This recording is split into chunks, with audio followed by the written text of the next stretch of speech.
Hey guys, John here from Storeforce Fitness. This video is about improving your thoracic mobility. Your thoracic spine is basically this top half. We talk about your lumbar spine, which is the lower back. We talk about the thoracic spine, which is the upper back essentially, and then your cervical spine, which is your neck.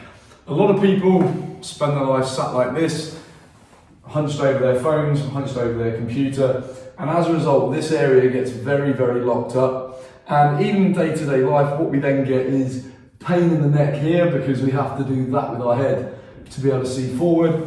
And then we also get compensatory patterns down at the lower back. When we go in the gym, all of this stuff can become exacerbated, it gets even worse. For instance, if you're trying to deadlift and you've got very rounded shoulders, you're trying to find space that you'll find movement that you can't find at that thoracic spine. So again, things transfer upwards and downwards. You start straining the neck, getting very tight up here, and you start getting more and more movement, more and more stress through the lower back. So this video is going to show you how to improve thoracic mobility, and it's kind of a three-part series. The first one is mobilizing the spine, essentially getting the spine to move like it should instead of being rigid and locked up. We then talk about releasing the tissues. Again, if the muscles are held tight, it just contributes to an inability to be able to move. And then we also have to think about muscle imbalances. We get very tight across the chest in particular. We get very round shoulders locked here, and the back muscles become stretched and weak. So what we need to do is also pay attention to strengthening the back and opening out the chest. And if we do all three of those things, you should find that your thoracic spine functions better, and as a result, the rest of your spine does as well. Now, just before we get into the mobility work and the exercises that you can do, I want you to consider your breathing. It's a bit out of the scope of this video, but ultimately, we're all very stressed, and when we're stressed, we end up shallow breathing and we tend to breathe into the chest all the time, okay, rather than deep belly breathing, which is something they address in yoga and meditation and those kind of things. So I strongly suggest you look into those kind of breathing patterns, get your own breathing checked out, because again, if you are shallow breathing and you're tense, all of this area gets very tight and very locked up, and it's going to reduce the effectiveness of what I'm about to show you. Okay, so let's get into the mobility drills. I'm going to show you three really good exercises. Two of them address the flexion and extension restrictions, and one of them will address rotation of the thoracic spine. Both very important. You might be restricted in one or the other or both. Either way, they're really good exercises to do, particularly just before you're about to work out, but it's also the kind of stuff you can do in front of the TV. So our first exercise is what I call peanut mobilization. This is actually two hockey balls, depending where you live. You can use cricket balls, lacrosse balls, anything you like, as long as they're really firm, and then we tape them together. So what we end up with is obviously one ball on either side, and then we have that little gap in the middle.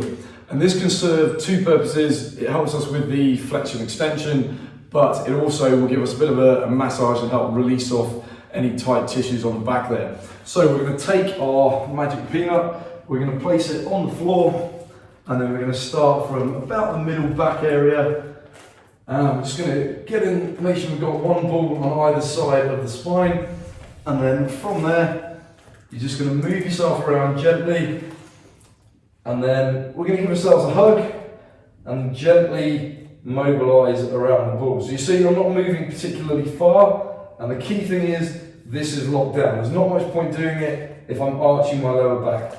Okay, so keep the lumbar spine fixed and just little movements. As I said, you probably find you can't move very far. You might get some little clicks and clunks as you do this. So I'm going to do a few repetitions here and then move down just a tiny bit and go again.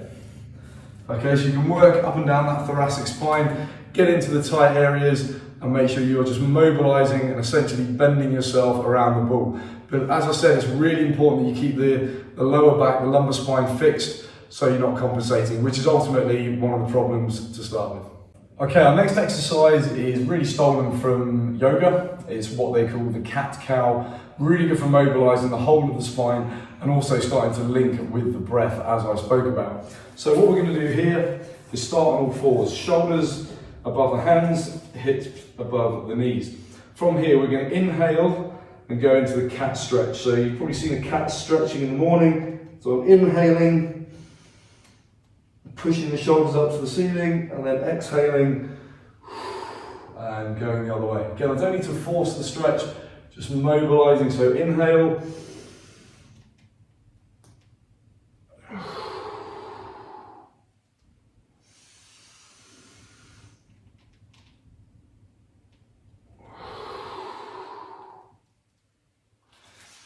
okay, let's say you want to do at least 10 repetitions both ways. Like we said, don't force it, simply looking to mobilize the top of the spine. You're not looking to arch your back as far as you can. Just gentle but strong movements. Our third mobilization is the T-spine rotation. So you're going to use a ball. It can be a football, a dead ball. You can use a foam roller, pretty much anything that's going to enable you to fix your pelvis in a good position. So you see this leg is out straight, this knee is pinned to the ball. Some people like to have their arm out to the side here. I personally like to fix my hand on the knee to make sure nothing moves. And then I'm going to pin this shoulder blade to the floor, and from there I'm going to reach and rotate. I'm going to let my head follow my hand. As you can see, I'm keeping the knee on the ball, rotate to the floor and close up again. So I touch the floor there and I touch the floor there. Again, we'll go for about 10 repetitions and then 10 on the other side. When you first do those, you might get some clicks and clunks in the spine again as things realign. Don't worry about that too much. But at the same time, don't force it. If you can't go all the way to the floor at first, that's perfectly okay. Build it up and you can soon see if your range is improving and you're getting more rotation through the top of the spine. Now, these next two mobility exercises aren't specifically for the thoracic spine, but what they will do is help to get your shoulder blades moving better around the spine, get them into a better position, and when they move better, again, you just find more freedom in that upper body area. So they are important and kind of link with what we're talking about. So the first one is what we call the prone butterfly. So you're going to go into that prone position, or lying on your front, as other people call it. You're going to put your hands on your lower back, and then we're simply going to go like a butterfly, elbows as close to the floor as you can, and back to the top. Again, we're not looking to force anything. When we do that, we start to compensate.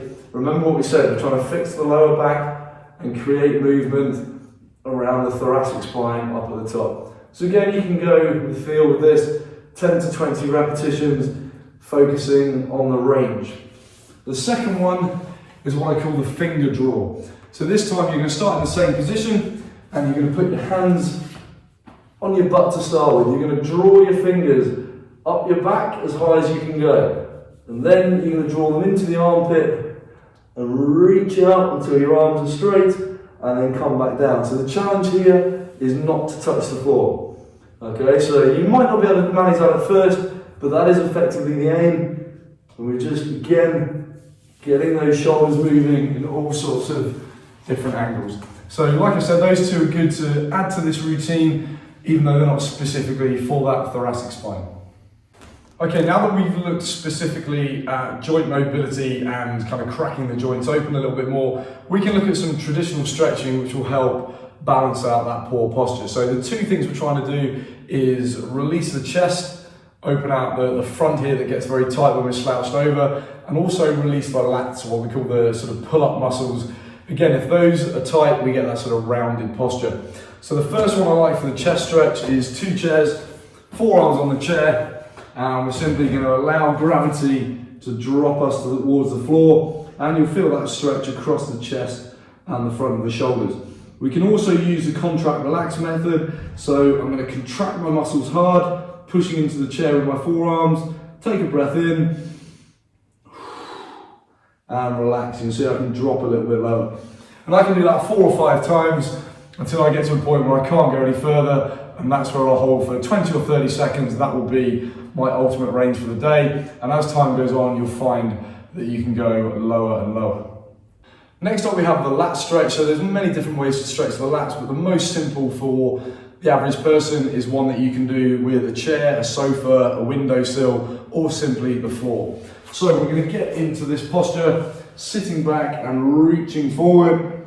And again, we're just going to push the chest down towards the floor and get that nice stretch. And if we turn the thumbs up, get even more into the lats here. And then if we find that the floor's now getting in the way and we want a bit more range, we can bring in the chair and repeat exactly the same thing. We can also do the contract relax method again. So now I'm pushing my hands in, contracting the lats, 5-second squeeze followed by a deep breath, and relax. And I drop down. Same thing, 4 or 5 repetitions will generally get you as low as you're going to go, and that will really stretch out the lats, the chest, give you a little bit more freedom.